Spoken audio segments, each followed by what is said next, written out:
Bentrovati ad un nuovo appuntamento in diretta con A Voi la Linea. È in corso nella sede della Regione a Udine il tavolo tecnico sugli impianti di cogenerazione della SIOT, società che gestisce l'oleodotto che coinvolge i territori di Paluzza, Cavazzo, Reana e San Dorligo. Per un aggiornamento sull'incontro ci colleghiamo in diretta con Daniele Micheluz che si trova proprio nella sede della Regione a Udine. Buongiorno Daniele.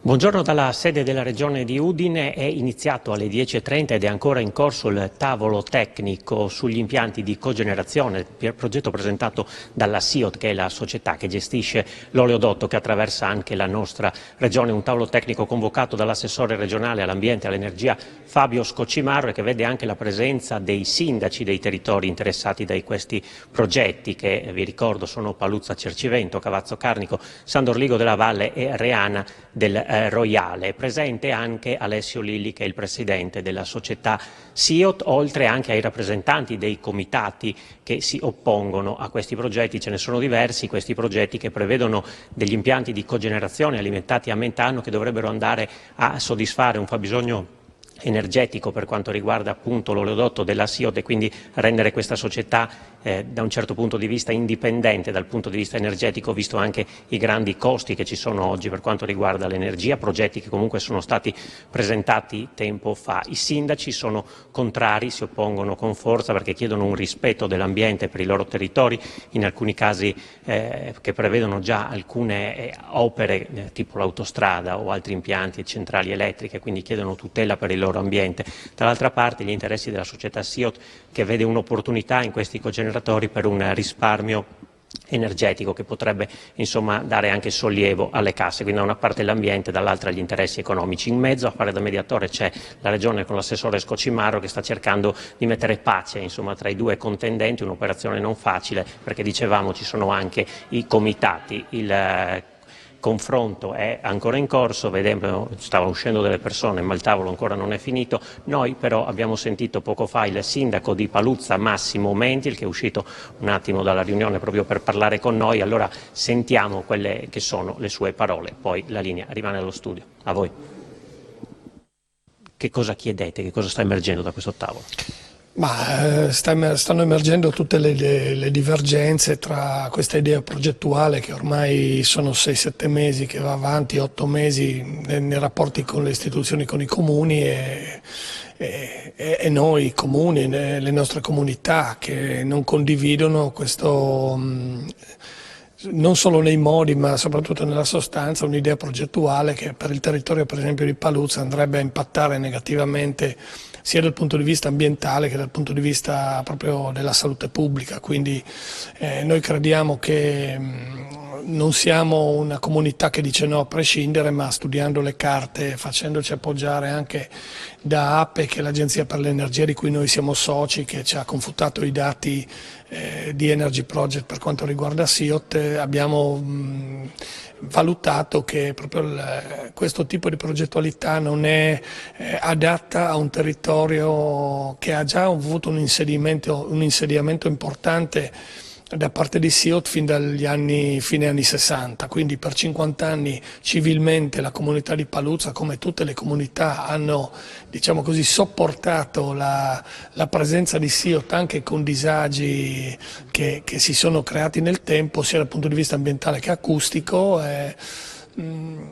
Ora come ora non ci sentiamo di dover condividere un'idea progettuale che prevede due ciminiere da 15 metri di altezza che andrebbero comunque a impattare negativamente sia dal punto di vista proprio paesaggistico ma anche e soprattutto dal punto di vista ambientale. Quindi la diversità sta emergendo proprio nell'approccio che loro legittimamente possono vantare perché sono un'azienda privata e quindi non discutiamo questo, però discutiamo sicuramente quella che è stata un'idea che è iniziata male, sta andando non in linea con quello che noi abbiamo chiesto e con l'osservazione che abbiamo fatto. Noi le abbiamo confutate in maniera corretta, in maniera seria e non abbiamo avuto finora in qualche maniera la dimostrazione che che l'efficientamento energetico da parte di SIOT sia tale, senza le conseguenze che noi abbiamo paventato, insomma. E allora rientriamo in studio, pronti eventualmente a ricollegarci in diretta con Udine, con Daniele Micheluz in caso di sviluppi. Un torneo, un convegno e un concerto a ricordo di Pierangelo Bertoli. La Ziopin Baskin Udine propone una serie di eventi per la giornata mondiale dei diritti delle persone con disabilità. Quello del Baskin, spiegano, è un approccio rivoluzionario che non parla di disabili o non disabili, ma solo di design for all e di uno spazio che sia davvero adatto a tutti. Sabato prossimo è la giornata mondiale per i diritti delle persone con disabilità. La Ziopin Baskin ha in programma diverse iniziative proprio che ruoteranno su diverse giornate attorno a questa giornata mondiale. Sì, noi abbiamo preso spunto da una frase di una canzone di Pierangelo Bertoli, a cui sostanzialmente tutta questa settimana è dedicata a 20 anni dalla sua scomparsa. Una frase che dice che avremo cura, praticamente te la sintetizzo, dei nostri figli, dei nostri ragazzini, coltivati con amore per creare un mondo nuovo, e questa sostanzialmente è un timbro di fabbrica del lavoro che stiamo facendo noi alla Ziopin Baskin. Abbiamo voluto proprio creare e lavorare su tutti gli aspetti che ci contraddistinguono, quello sportivo, con un torneo il 3 e 4 di dicembre, quindi sabato e domenica, con ospiti anche squadre che vengono da fuori regione, tra cui i campioni d'Italia di Cremona, poi con una conferenza che parla proprio del rapporto di empatia che si può creare, si deve creare tra genitori e figli, tra insegnanti e allievi e tra istruttori e piccoli atleti, con il direttore della scuola di psicoterapia di Venezia, il professor Gianoli.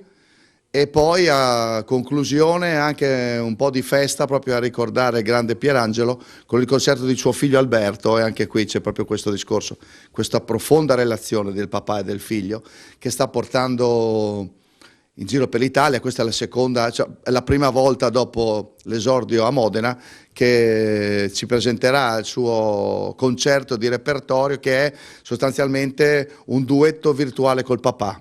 Quindi lui canterà con la band dal vivo, ma passeranno anche le parole e la voce di Pierangelo, che duetterà appunto in maniera virtuale con lui. Diceva il torneo su sabato e domenica per quanto riguarda la conferenza e poi appunto questo concerto. Diamo i riferimenti sul dove, quando e come si può partecipare. Certo, il torneo è giocato nella palestra del Bearzi, la palestra Don Bosco a Udine, in via Don Bosco 2, sabato pomeriggio dalle 15:30 in poi, e poi la domenica mattina dalle 9:30 in poi. E la conferenza invece sempre nell'auditorio del Bearzi, che ci ospita sostanzialmente in tutte le nostre attività.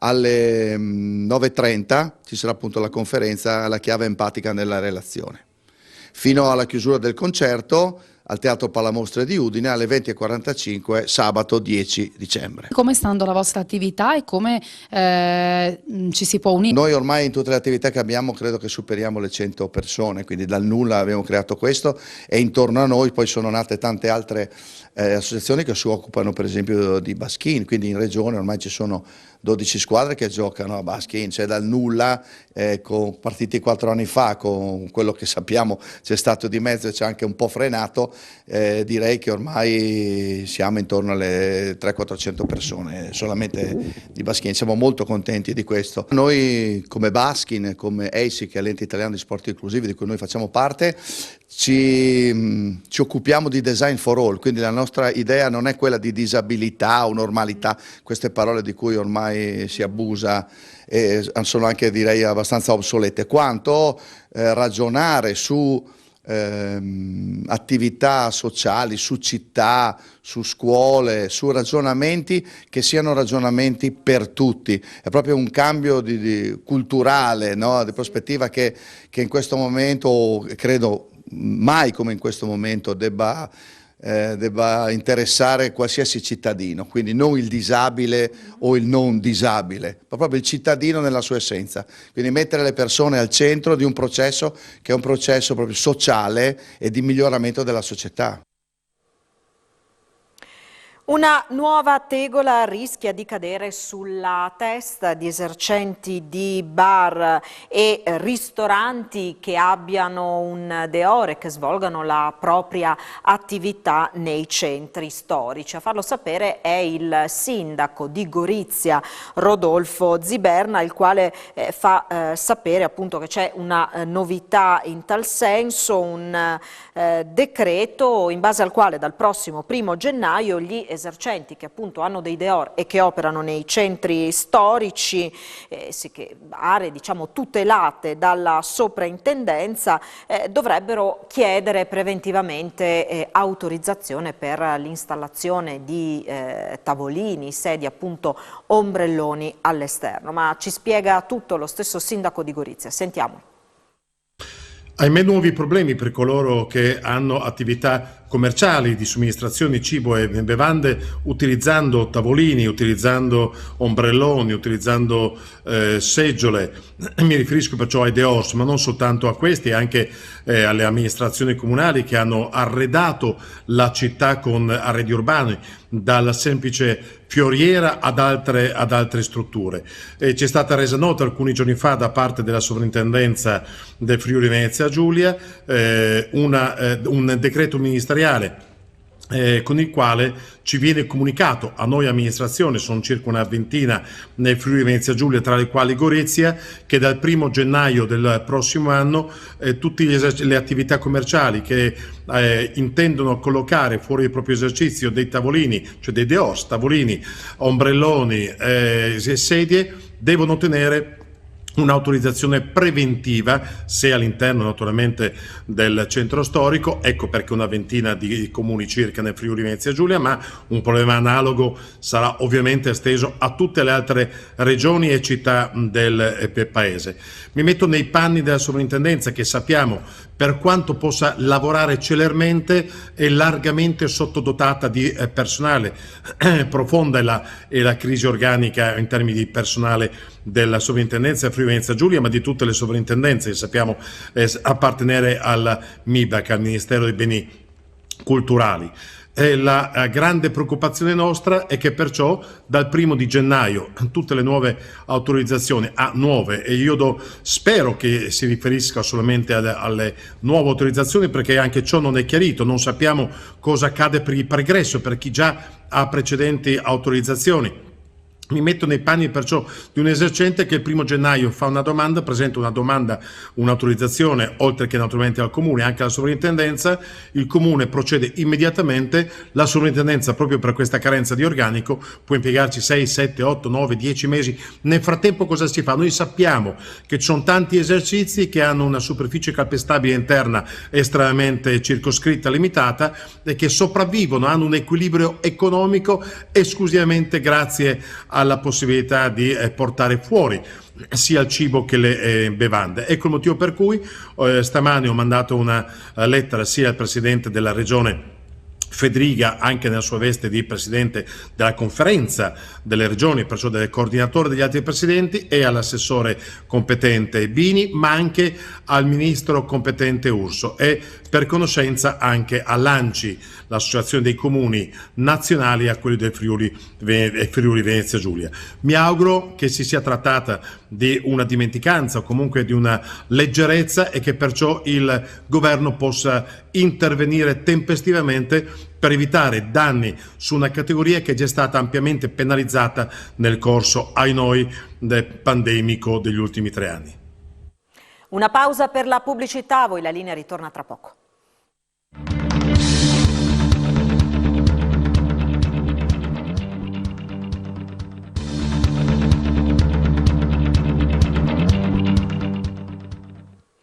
Bilancio 2022 più che positivo per la GSM, la società a partecipazione pubblica che si occupa tra l'altro anche della gestione della sosta a pagamento a Pordenone. Da lunedì gli ausiliari del traffico potranno anche sanzionare le soste selvagge. Questo fino ad ora era di competenza esclusiva della polizia locale. Vediamo. Ci avviciniamo ormai alla fine dell'anno, tempo di bilanci per GSM, una delle società partecipate dei comuni della destra a tagliamento. Come si concluderà l'anno? Antonio Consorti, e poi premio tra le top imprese con sede in Italia per performance gestionale e affidabilità finanziaria del settore partecipate a maggioranza pubblica. Riconoscimento appena ritirato, quanta soddisfazione c'è? Tanta soddisfazione. Intanto il bilancio del 2022 è un bilancio sicuramente importante, che recita numeri maggiori rispetto a quelli del 2021, che avevano chiuso con un valore della produzione 5.250.000. Quest'anno sarà sicuramente maggiore. Ciò significa che il lavoro che è stato fatto è stato un lavoro importante. Sono entrati nuovi soci, oggi siamo in 25 comuni che rappresentano, questa società. Tanti altri comuni stanno cercando di contattarci per arrivare a delle definizioni e entrare di conseguenza nella nostra realtà, e questo ci fa enorme piacere, perché significa che il lavoro che stiamo facendo è un lavoro importante. Valore importante che è stato evidenziato, è stato dimostrato da un premio che abbiamo ricevuto qualche giorno fa a Roma, alla LUISS di Roma, perché siamo stati considerati all'interno delle top imprese per performance gestionali e affidabilità finanziaria. Su 780.000 bilanci che sono stati valutati, su 21 settori merceologici, noi siamo arrivati entro i primi 20 per quanto riguarda il settore delle partecipate pubbliche. È un risultato straordinario, che non era pensato, lo abbiamo ricevuto perché i numeri stanno dalla nostra parte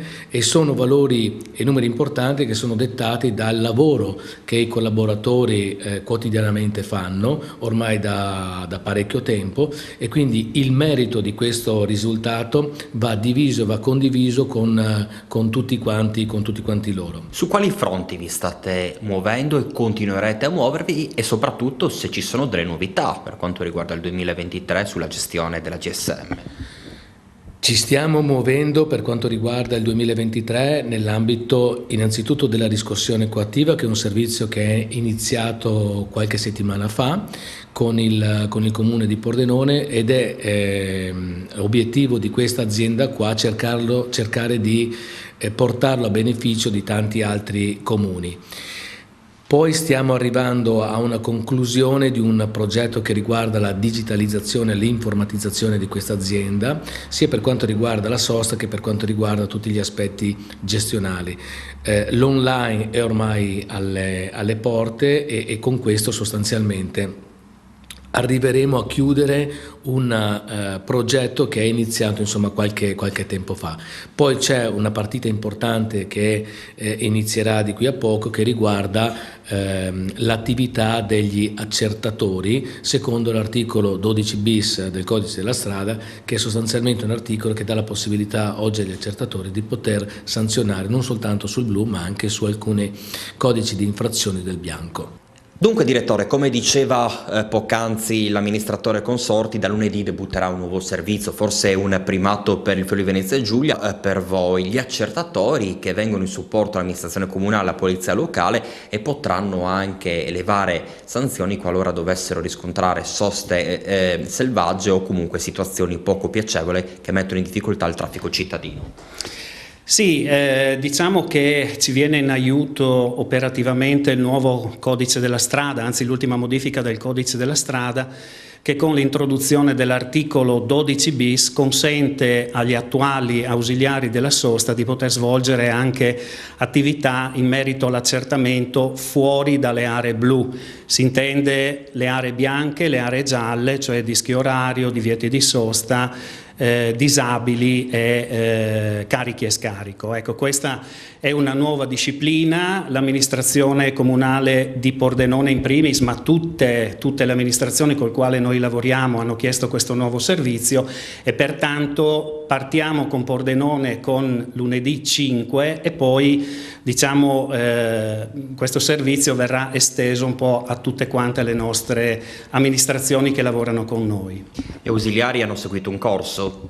Gli ausiliari non solo hanno sostenuto un corso tenuto in parte dal personale, dal sottoscritto e dal personale della GSM, ma anche da due comandanti della polizia municipale, quella del distretto di Maniago e quella del distretto di San Michele al Tagliamento, che in marzo e poi successivamente a seguire negli anni nei mesi successivi hanno formato i nostri ausiliari della sosta. Diciamo in sostanza che a questo ci aggiungiamo 6 mesi di attività che i nostri ausiliari della sosta hanno fatto in località Bibione, in comune di San Michele al Tagliamento, quindi sono non solo formati ma hanno già maturato un'esperienza sensibile di oltre 6 mesi nella gestione di questo nuovo servizio.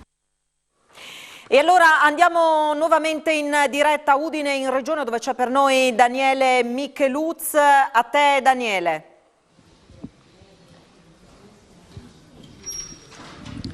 Allora, il tavolo tecnico è quasi in conclusione, intanto ci ha raggiunto l'assessore Fabio Scocimaro, assessore regionale all'ambiente e all'energia. Insomma, questo tavolo che è in corso, come sta andando? Si riesce a trovare una mediazione tra SIOT da una parte e sindaci e comitati dall'altra? E questo è un tavolo convocato su richiesta del Consiglio regionale e quindi con tutte le parti che avevano richiesto l'adesione, e quindi soprattutto con i sindaci e con alcuni consulenti come l'Agenzia per l'Ambiente, che è il servizio dei comuni appunto della nostra regione, quindi è un ente di diritto privato. Quindi uno scambio di opinioni più o meno vivaci, molte informazioni tecniche sia da parte dei proponenti sia da parte soprattutto, e ringrazio la Regione con l'assessorato dell'ARP, e anche le opinioni dei presenti, soprattutto i sindaci, che sono quelli che attenzioniamo di più, essendo rappresentanti dei cittadini. Qualche demagogia di troppo, perché poi abbaiare la luna fa anche notizia, però poi devi scendere nel concreto di ogni giorno per applicare quelle che sono le leggi, e ricordo che le leggi di questo settore sono leggi nazionali che non possono essere derogate. Se io dovessi andare da un dirigente o da un funzionario e dire devi fare così, io penso che la sera, se non dormo in galera, comunque ai domiciliari mi trovo. Quindi cercheremo di coniugare le leggi con l'interesse del territorio. Tutti sanno che questa giunta, l'assessore all'ambiente e io come provenienza politica di destra, vengo da un forte ecologismo che prevede però la prevalenza dell'uomo, che è a favore della natura e non contro la natura, e quindi terremo presenti tutti questi fattori, anche ideologici, diciamo che è ovvio che i cittadini con i loro sindaci hanno delle preoccupazioni legittime che verranno attenzionate, e do la mia parola che non verrà trascurata nemmeno una virgola. Ci dà un po' di cronoprogramma per capire cosa potrà succedere.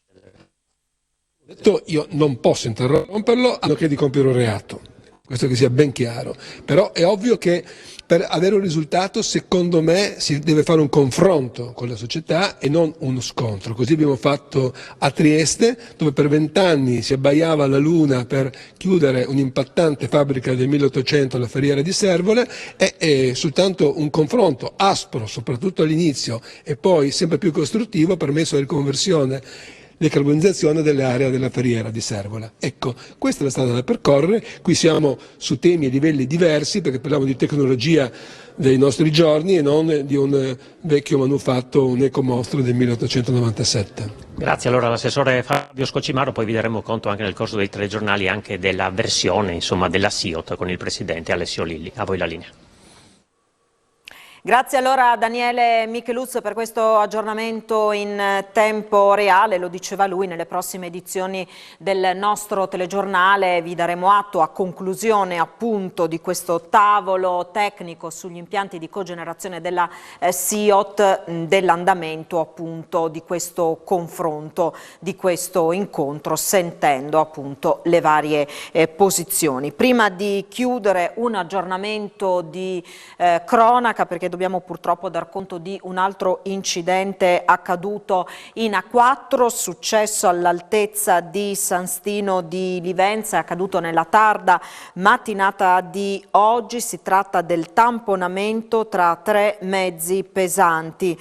Un tir, dopo aver centrato il camion che lo precedeva, ha sbandato verso sinistra spostando la barriera spartitraffico in cemento, come si può vedere da queste immagini. Fortunatamente nessuno dei mezzi che viaggiava nella direzione opposta è rimasto coinvolto. 2 le persone ferite nell'incidente, notevoli i disagi alla circolazione del traffico. Al momento l'autostrada in direzione Venezia risulta completamente bloccata, diversi i chilometri di coda che si sono formati lungo la A4, ricordiamo direzione Venezia, dopo questo incidente accaduto all'altezza di San Stino di Livenza. Noi ci fermiamo qui, grazie come sempre per la vostra cortese attenzione e buon proseguimento di giornata in compagnia di Telefriuli. Arrivederci.